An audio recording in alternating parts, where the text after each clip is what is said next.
You're listening to BQN. Assimilate the audio.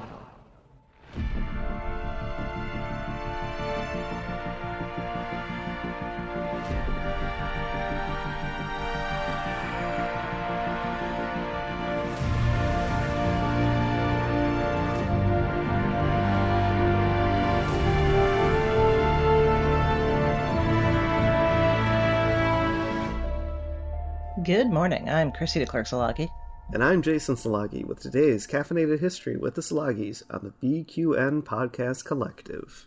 Before we jump into our topic for the day, we'd like to take a moment to thank our BQN Patreon patrons who make our show possible. Listeners, you can hear your name listed here as one of our associate producers with a monthly subscription of just $10 at patreon.com/BQN.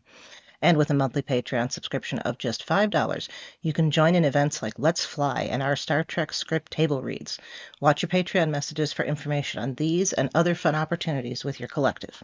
Today's topic is Operation Dixie. Trade unions have existed for almost as long as human civilization in the form of guilds of skilled craftsmen and artisans. It was not until the Industrial Revolution of the 18th and 19th centuries that serious consideration was given to organizing unskilled labor. This was a point of contention as unions developed through the 19th century. There were those, like the American Federation of Labor, the AFL, who thought that organization should be done by trade, and others, like the AFL's offshoot, the Congress of Industrial Organizations, the CIO, who argued that a common workplace or employer was a more effective element around which to organize. Both types have their place, and by the end of World War II, union membership in the United States was at an all-time high. Just about 30% of industrial workers across the country were members of a union.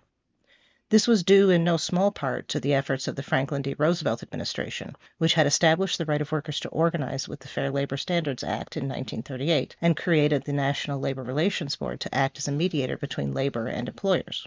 Wartime industry was also an important factor because any companies who wanted access to the lucrative defense contracts were required to recognize unions. However, this membership was heavily concentrated in the North and the Midwest, where there was more industrialization. The American South had retained much of the agricultural character with which it had been established in the colonial era, though factories became a more common sight by the early 20th century, and this only increased with the nationwide industrialization of the World War II era.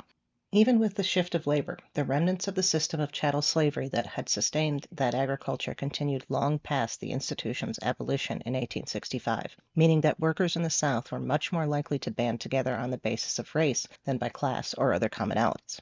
Despite the push toward unionization across the country, fewer than 10% of workers in the South were members of a union. Even so, black laborers in both the North and the South were generally more likely to be members of a union, getting all of the benefits, including better wages. In fact, African American union members' wages were much closer to those of their white counterparts, shrinking the racial wage gap.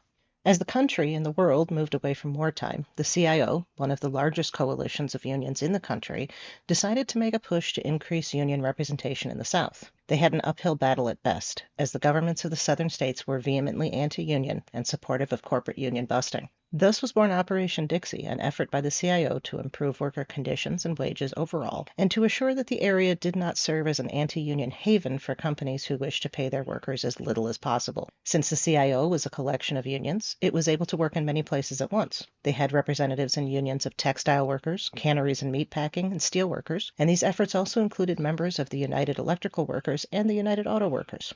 In May of 1946, 200 organizers fanned out across the South. They were met with immediate pushback, most of which was illegal. Organizers were threatened, workers intimidated, and strikes and strikers broken. When the Unionists asked for help from both local and federal law enforcement, they were generally ignored, and often found the same people were actively working against them. The effort was further undermined by the Taft-Hartley Act of 1947, which restricted union activities and was put into place over the veto of President Harry Truman. This allowed companies to obstruct organizing and prevented closed shops, which severely cut into the effectiveness of the union for its members. These were symptoms of the early Cold War, in which unions were seen by many as the first step toward socialism and communism. All of these issues, added to the area's racism, led to an overall failure. Operation Dixie officially ended in 1953, though it had faded long before. 2 years later, the CIO returned to its roots by merging with the AFL, combining their efforts and resources to assuring the best conditions and wages for both skilled and unskilled labor.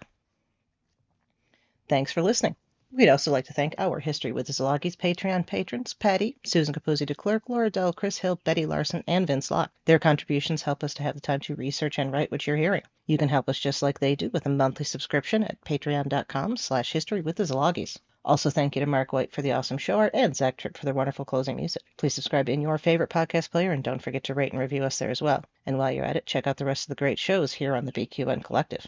We'd love to hear what you think. If you'd like to reach out, you can find our network on Twitter and Blue Sky at BQN Podcasts, and this podcast in particular at History Szilagyi. You can also talk about any and all of the BQN podcasts in our Facebook group, the BQN Collective, and in the BQN Collective on Discord. And last but not least, you can find me on the socials at the Goddess Livia. That's TheGoddessLivia. And me at Jason Dark Elf. We'd love to hear topic suggestions. What would you like to learn on Caffeinated History?